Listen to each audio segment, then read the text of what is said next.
This particular goalkeeper is the only one that is so popular that I see people with the goalkeeper strip around. So he's a very handsome man. And to interview him again, last week we had Charlie Ennis, who got a good grilling from this man. Again, it was much like Paxman. So please give a really big welcome to two forwards interviewing FC United's number one, Dan Atherton!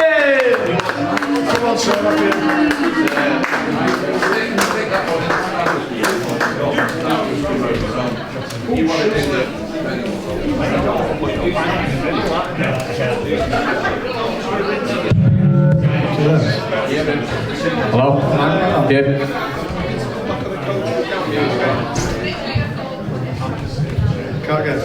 Hello? There we go. Hello. Okay. Alright, another exclusive here. Of course you can, Malcolm. We've got a Q&A with... One sec. We've got a Q&A with apparently bonkers goalkeeper. I don't know him, but apparently he's bonkers, according to me, mate Charlie. Right, as I said to Charlie last week, Dan's a bit of a novice at this. This is my only second time. Is it yours? Or? I've never done this before. Right, so you're a virgin and you're getting sloppy seconds from me. Alright. Sorry, there's no chairs or desk or all like that, like, you know, proper interviewer, but... You're a lot more nervous than me. I am, yeah. Fine, definitely. I've heard stories about you, that's why. What's the aftershave? Nothing, just pure. Is it pure? That's all it is, just natural. You could bottle that, mate, I tell you. You could bottle that. Is he flirting with me? Yeah. Before we go to the floor, I'll ask you a few questions that I've got. Just make sure that he's... Just to break it down. It's like, last week, Charlie Ellis said, I asked him about who was the biggest joke in the dressing room, and he said, well, he just mentioned that you like bonks, like, so what do you think of Charlie Ellis? Have a good night, everyone. No, I watched the interview. To be fair, everything he said was probably spot on. Because I actually remember him saying he thinks he's a joker, but he's not. He's just annoying as fuck. Which is probably true, to be fair. So he's right. I'll have a Red Bull on the way up. I've got plenty of energy, and then I'll just chew their ears off for the next 2.5 hours on the way up to work into the way and places like that. So nice one. Don't tell him I said this, but keep doing it, mate. Don't worry about that. I'm not changing for him. Don't worry about that. All right. I heard you had a bit of a career as a striker somewhere. Can you tell us about that? At Liverpool under Jurgen Klopp? What? Yeah, I think he just thought I was shit in that, so he just said, just give him a go up front. One of my mates, Paul Glatzel, I think he's at Swindon now, he came off injured. He'd done his knee, unfortunately, which obviously led to probably my best achievement in football, so I was really happy. He obviously wasn't, but yeah, I came on. It's gone again. Oh, there we go. I came on against Tranmere for 15-20 minutes up front. Probably should have scored. But didn't. Yeah, but didn't. Yeah. Same as Charlton last week, but... Shoulda, woulda, coulda, Jerry. Shoulda, woulda, coulda. Alright, what made you come to UFC and what do you think of the fans? It's tough one, isn't it? No, obviously I had a lot going on at the last club, and it led to me obviously leaving there, and I found out there was a bit of interest. Obviously an offer was put in, and as soon as I found out there was an offer put in, I met up with Bees. Had a chat with him, and it was literally, I think I met him the day after I found out, and the day after that I was in for a medical, so, but yeah, listen, it's one of them, it's a really good club. It's a club that's levels above where we are, so it just bodes well. It just leaves us to do what we need to do on the pitch, and then hopefully we can climb the leagues and be where we should be. Right, and what do you think of the fans? Not swearing at them. Have you met anyone as mad as you, or?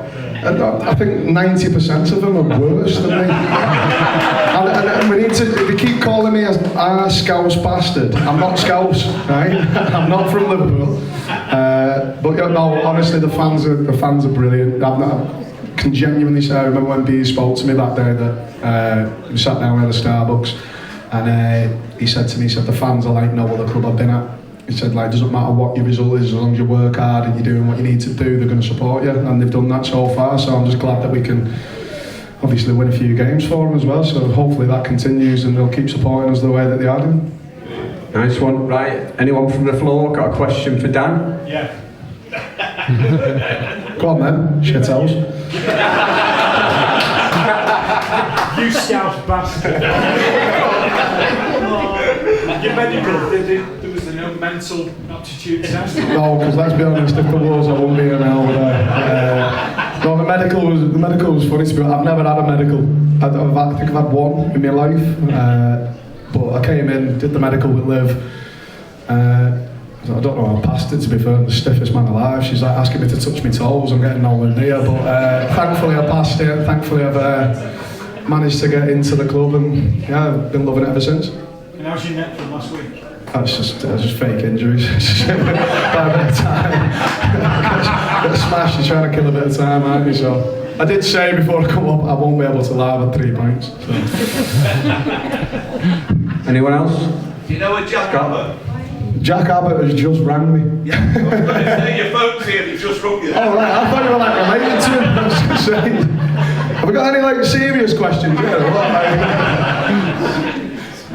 Go on, cameraman. What do you think about goalies who come way out from their goal mouth? Is that a little dig for Chatterton, that? No, I think I've always been that type of goalkeeper. No, a serious question. What's the thinking about the high line? I think the thinking is, it's like, listen, goalkeeping's changed a lot over the years. I like to think I'm a modern type of goalkeeper where I will play high, I like to play with my feet. It's probably a little bit of delusion where I still think I can play outfield, but yeah, I'll try and get involved in the build-up plays. We've obviously seen that there's games in pre-season in the league where I'm higher than the centre-halves at times, so I try and get on the ball, try and play, but then obviously it does leave you open to being higher.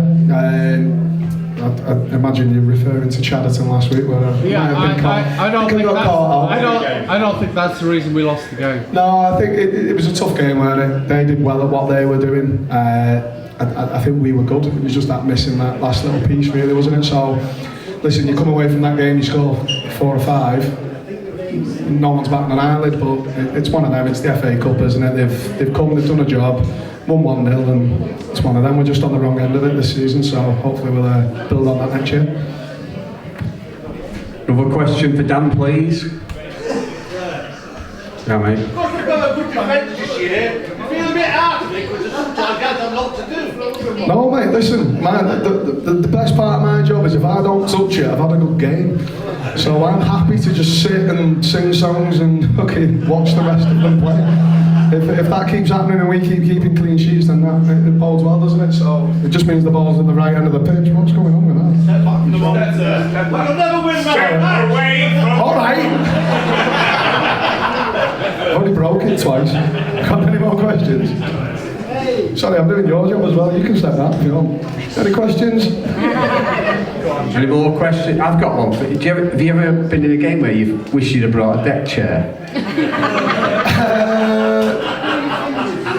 Yeah, and I think, to be fair, it's an interesting question because sometimes in the past when I've been a little bit younger, I started to go and try and chase it, try and get involved. And I'll have like, and I'm sure Bees has said it to me before, because obviously I've spent time with him before at FC United, before we were here. I'm sure he said to me involved, don't get bored, like don't get bored. So I do try and stay out of it when we're doing well, and I'll just try and encourage the lads and keep them up for the game. But there has been 1 or 2 occasions, not this season just yet, because obviously it's difficult. Like if they get one chance, I've got to be switched on to try and save it.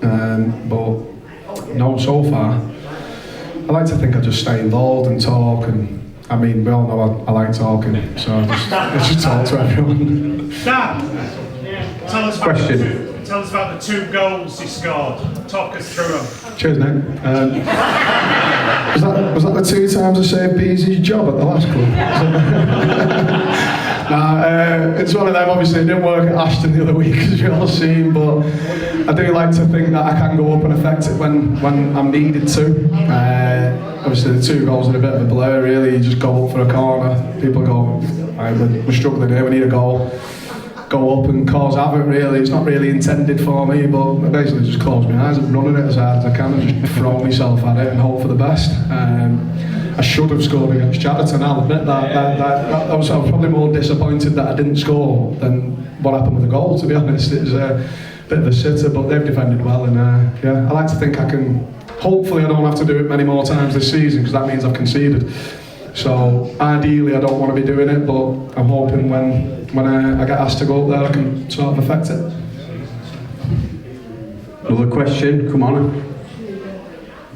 Y'all don't leave me alone in the bar. Now we're asking you, how quiet. Shit at playing the guitar. Get that guitar back out now. Have you got... Playing an Oasis song, man. That's so disrespectful. Just do what we do normally, just ignore him. You couldn't do it. Just ignore him. He's here, but Mark, it's about as shit as your lyrics, I've heard. Any more? Come on, Alex, you said you had some questions for me, Alex. Yes. Why did you score Skelter when you're no Skelter? Oh, if you didn't hear that, it was why do I support the Scousers when I'm not a Scouser? It's because I like enjoying myself, so I'll sit there and I'll watch football that I like, not just put myself through pain, watch Ruben Amorim's fucking Man United and all that shit, or Everton and cause myself even more pain. But yeah, I like watching good football, mates, that's the question. You're in your own game, mate, I tell you. Any more? Any more? Any more questions for Dan? Right? Mike. Yeah. Mark Beesley's offered to come up and just say a few words. All right. I've got a couple before. Okay. And Mark's going to ask you. Mark, before Mark comes up, who's the hardest in the dressing room? Like nails. Who's the hardest? Like nails. I'd go toe to toe with any of them. Who am I going to say? My two big hard centre halves. They've come off injured this year. I think so. No, I'll go toe to toe with any of them. I won't say I'd win, but I'll give it a go. Andre. Apart from Andre, yeah. Andre's fine. Yeah. All right, Mark's going to come up now. I'm going to hand the mic to him, but well done for keeping a clean sheet today, mate. Yeah, cheers. What's the aftershave, Mark? It's actually one of my sons. I do it to wind him up, just use his aftershave. All right, what is it? Can I? I don't know, just go in his room and stuff. All right, so do you agree with Dan that he's the hardest in the dressing room, or? No. Who would batter him? He said he'd go toe to toe with anyone. Who would batter him? Seeing Rudy and Jan in Italy when Belgian fans wanted to start fighting, I think probably behind them two. Right. And what did Dan do? Did He wasn't here then, thankfully. Backdoor it? He wasn't here then. So throwing up the guts in white at me. You can ask a question, mate. Okay, in a minute. You can ask a question like anyone else. He speaks to me enough through the week. All right, obviously disappointing the game's off today, mate. But what do you think the current shape of the team? Yes, it's always disappointing when you get to half one because you're ready to go, aren't you? I think sometimes you go with it. Probably maybe a blessing in disguise because we were right down bare bones today. Obviously we didn't name the team, but we had no Andre, we had no Jordan, we had possibly no Donners, we had no Charlie Ennis, young Vernon, so we're probably down to 12, 13. So sometimes you take it. However, you're at home, you wanna play, especially in my opinion. It was a good performance on Tuesday, and you want to put the frustrations of not scoring a goal right. So probably mixed emotions, really. All right. So, have we got any questions from the audience, please, for Mark? Sorry. Mark, will you just sum up the season so far in your view? Yeah, we've had 7 league games. 8 league games. So I think defensively we've been alright, something we've worked a lot on. I think offensively at times we've been really good. I just think we need to be a little bit more ruthless. I think the games we haven't took maximum points, I think there's real frustration. We should, watch the Ashton game back. We've not created that many chances in all the other games and won. So that's a positive. We should have won Tuesday because of the chances we created. and probably work until we had the best chances. So that's probably the only little frustration. I think we're still a little bit short in quality and numbers, because the bench is a lot of youngsters, untried youngsters, which I think will be the future of the club, but maybe not ready as of now, but maybe you have to dip them in. So I think we could get 1 or 2 more players in, but I say the same thing every week, and it's one of them things you just got to keep trying and trying and trying, and hopefully that your targets that you're going for drop and you can get 1 or 2 in. So that's the sort of main aim, just to maintain what we're doing. We split the season into 4, so with 2 more games, then we'll see where we are. So probably after the Warrington game, we'll see where we are, and then we can adjust from there. What we did well, what we need to improve on. But I think I can't fault the lads' effort. Even today, the game was called off, and I said to them, look, you've had that much stuff this week, go and have a rest. I turned around and 12 of them were changed to go and train. So the commitment to the club and the commitment to the cause is there for everyone to see. It's absolutely bucketing down. I don't swear like that. It's absolutely bucketing down, and they're out there running on the Astro because they want to do extra. So that's the quality of people we've got at the club. So that's a big positive. Right, great. Any more questions for Mark? Just on from what you were saying about recruitment and stuff, do you want to talk about Tommy Lawson that you brought on that we announced yesterday? Yeah, so with Brian Richardson going in the end of last season, he was sort of helping us with that. But with recruitment, I think it's difficult. It's getting harder and harder. The main thing is the leagues above have 7 subs now. So rather than having 16, 18 players, they're now on 20, 21. So they just bottleneck of players, just keeping players in case they need them. So there's not that much quality around. So we needed someone out there who's got experience, who knows a player, who knows a target, knows exactly the type of player we're looking for. Saturday, Tuesday, because between myself and the other staff, we can go the odd Tuesday, but our fully focus is here. So we need someone around to help us make them decisions, because before you know it, the season's over and you're like, oh, I need another winger, I need another this, I need another that.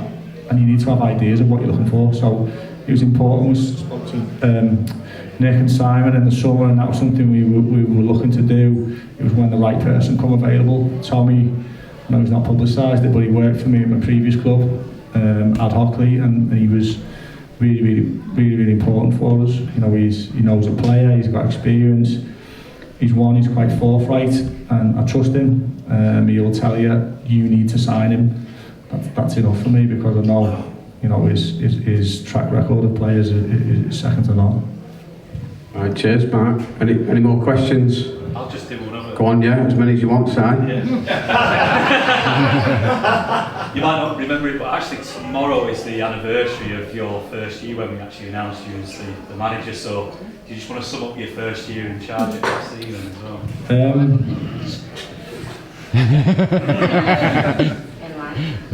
First month was a baptism of fire, because I've come into a situation which wasn't healthy, obviously, which you do. That's just normal when you go into a club. I think the club has surprised me in a very, very good way, in a positive way, because the amount of support you get, specifically from above me, if you like, yourself and Nick and the other board members, and most importantly the supporters and the people that are here. I think the support that the players get, and I think Dan touched on it, you don't realise until you're here. You don't realise what you've got till you're here. You don't realise what you can have here. And I think it's all set up. I think the board, specifically the chairman, is dragging this club forward, and we've all got to be part of it. And I think it's all set up to go forward. I want it to happen quicker than it may be, and so does everybody, but the processes we're putting in place, I think will take the club forward. But overall, it's been I know I've really enjoyed it. My family's been made welcome every time they come. I love home games. I think a lot of frustration has been in there.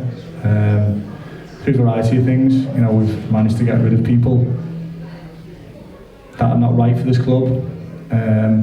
We've managed to get better people in the club, never mind players, better people who are here for the long term, here for the long run, and I think, I've really enjoyed it. Thank you.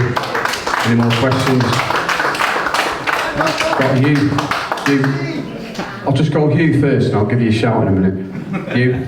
how do you protect yourself and the players from the scrutiny of everyone? Because this is a club where everyone's got an opinion and they're not shy about saying it. So how do you keep the...